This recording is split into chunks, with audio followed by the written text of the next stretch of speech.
Hi, everyone, and welcome back to another episode in my series of 1010 Beyond the Vlogger.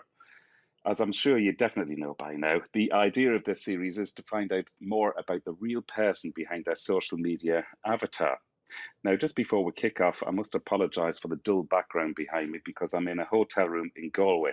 Yes, I've been sent back out on the road with work, so rather than ending the series, I thought I'd bring the series with me to the hotel room.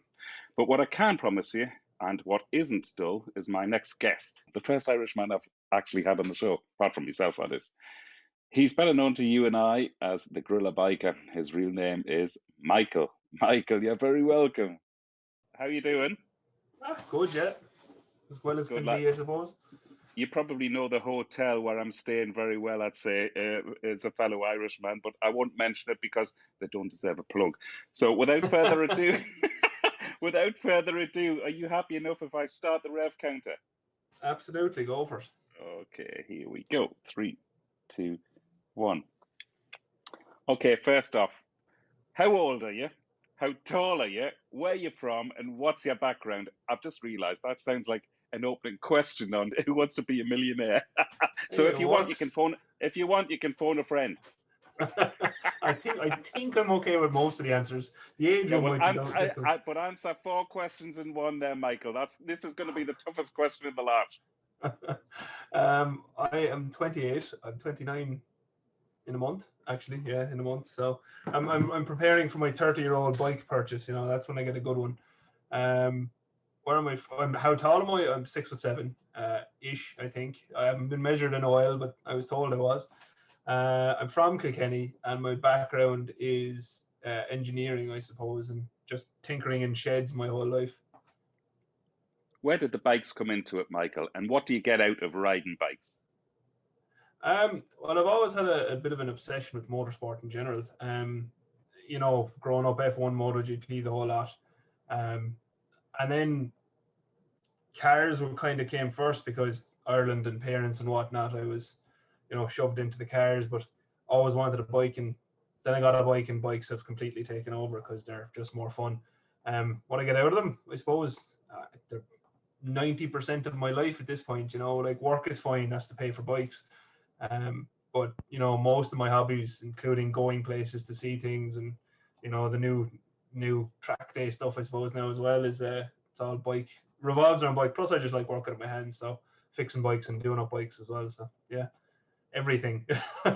When I started following your channel last year, I started following you because you were Irish. And then I realized how much alike we are, apart from our size. Like you're the top end of the scale, I'm the bottom end of the scale. But when you head off on a motorbike for the day, you just go off and chat for the day and you take all your stuff with you and off you go. And you talk about nothing, but you make nothing sound so interesting. That's probably the best compliment I can pay you. Uh, Nice. do you pre-plan a day out like that, or do you just wake up and think, right, that's it, I'm in the mood, I'm gonna go off and I'm gonna talk for the day? It depends. Like I have a list full of places that I want to go to, and I know a rough amount of history on most of them just from my own interest. Um, I'll occasionally write down bullet points, like maybe 5 bullet points, and I mean literally like you're talking 3 words, to remind myself, and then that always gets left on my desk, so I don't use it anyway.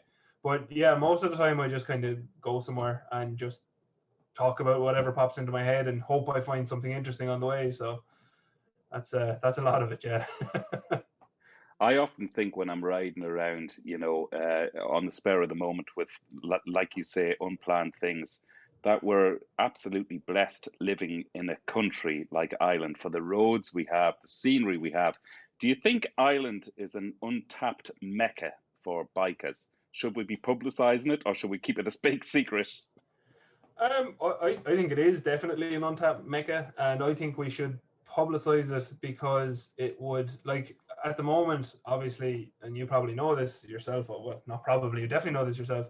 It's not, the country really isn't geared towards bikes. There's nowhere safe to park them most places. Most roads that basically we don't really factor into the conversation a lot of things. So I think it'd be great to get more interest in it from a tourism perspective, because again, if tourists are interested in it, then the government are interested in it. So I think it'd be great to get more people in here. Plus, it'd just be nice to see more bikes on the road, and rental bikes would go into the used market to be more used bikes for us. So I don't know. I think it'd be a win-win. But yeah, definitely untapped Mecca, because you can just throw a stone here and it'll land on something interesting. So that's also a good part of it. Now, away from the scenery for a moment and back to the bike shops, do you ever have any trouble finding a bike to suit your size? You're 6'7", I think you said. Yeah. Is that a problem? Because I know Yeah. at my end of the scale, at 5'8", it is a problem. Is it a problem 5'8"? We'll come back to that in a second. Yeah, definitely a problem. Even to find, like, I have adjustable rear sets on my Gixxer, but even like I would like them more adjustable. Standard bikes like the CBF. The CBF comes with an adjustable seat. You have your low, your middle, and your high for tall people, but you can't put the seat in the high position because then you have a gap about this big between the tank and the seat. No one's going to use that. You know what I mean? So even when companies do pretend to cater for a taller rider, they've put zero thought into it, and it's just kind of like, oh look, we put in a tall person adjustment. Yes, it's a problem, and I'd love to build my own bike eventually to alleviate these issues, but we'll see. What style of bike would that be? I don't know. Maybe modular, so it could be all styles. Because I can't make up my mind. I'm sure you'll reveal all on your channel in future years. So, I've got to ask you on the back of that: have you ever fell in love with a bike and then gone to ride it and then absolutely been totally disappointed with it? No, honestly, I think I think as well, I'm very realistic about walking into bikes. Like my Super Magna hates me. It's too small for me, but I don't care. And when I wanted one of those for years, and when I eventually went and rode it, I knew it wasn't going to suit me.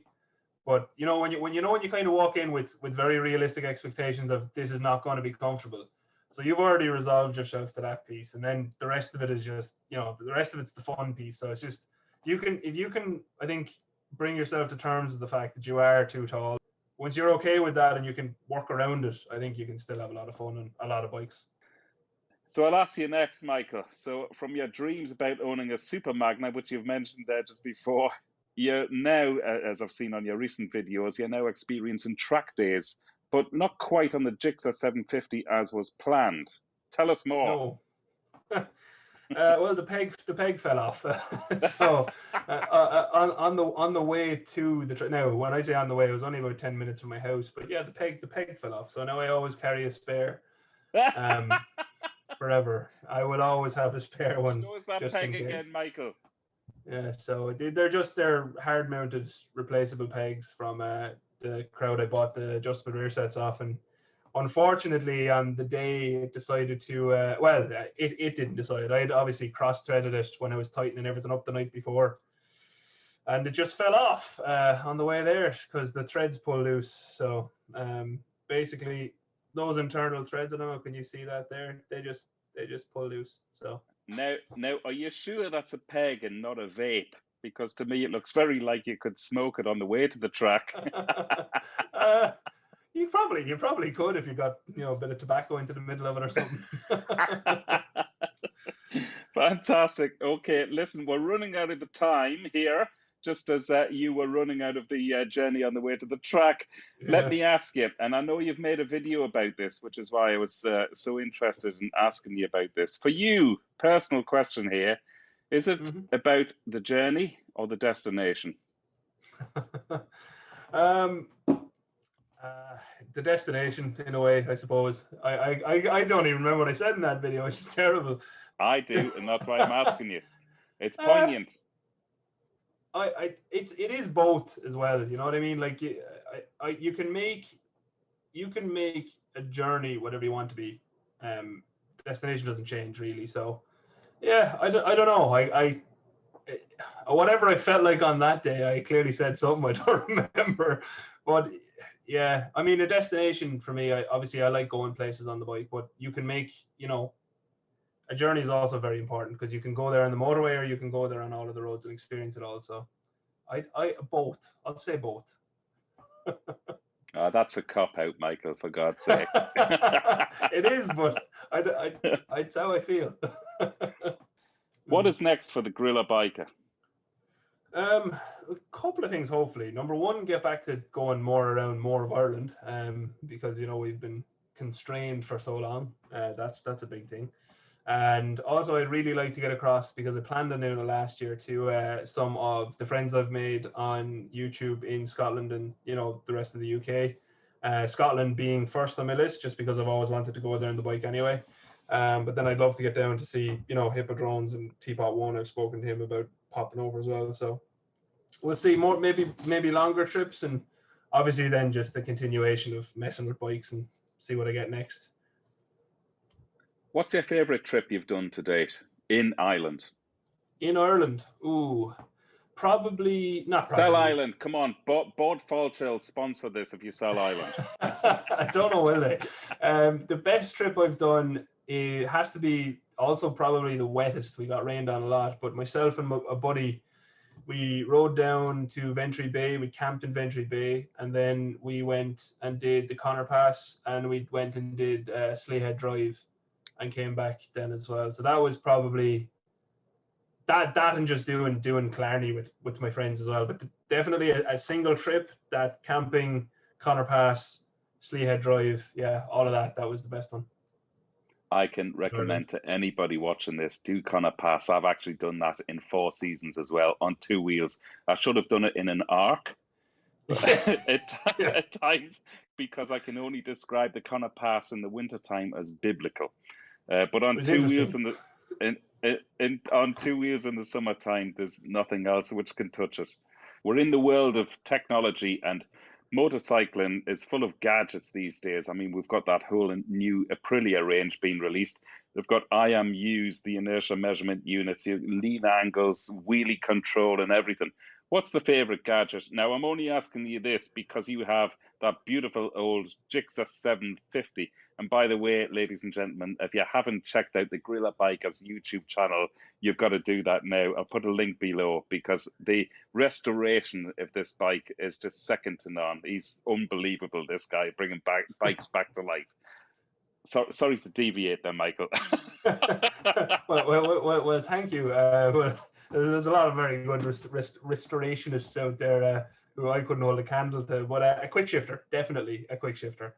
And I will reveal a secret, that I've actually ordered a quick shifter for the Gixxer, because it's the one piece of technology I'd bring backwards, and that's why I did it.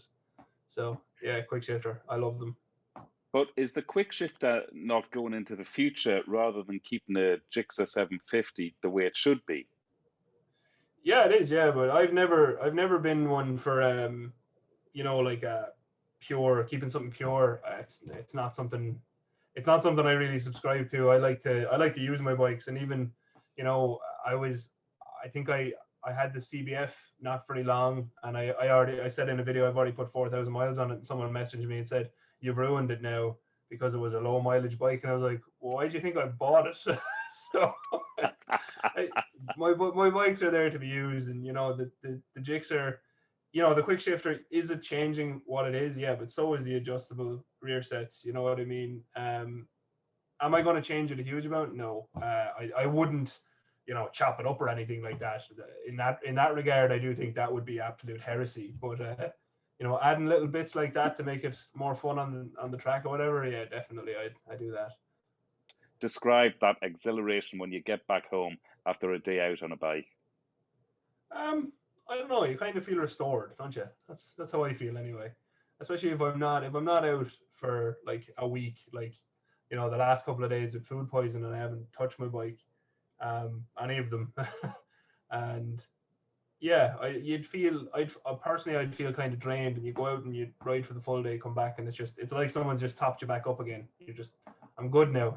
So I don't know how you'd describe it, but it's just kind of like someone's recharged my batteries, which is kind of counterintuitive, because you could come home and be absolutely knackered, but I'd feel better about it. So yeah. Well, what I will say, Michael, is that you've recharged my batteries, and I'm sure everybody else watching this. Unfortunately, we've run out of time. Thanks again, everybody, for tuning in to another episode of 1010 Beyond the Vlogger. If you haven't subscribed to my channel, please do. there's another guest sitting in the saddle next week, probably from another hotel room, but hey ho, that's the way it is at the moment. Thanks again. I'm Dave Perry for Wheelie Good TV. Over and out.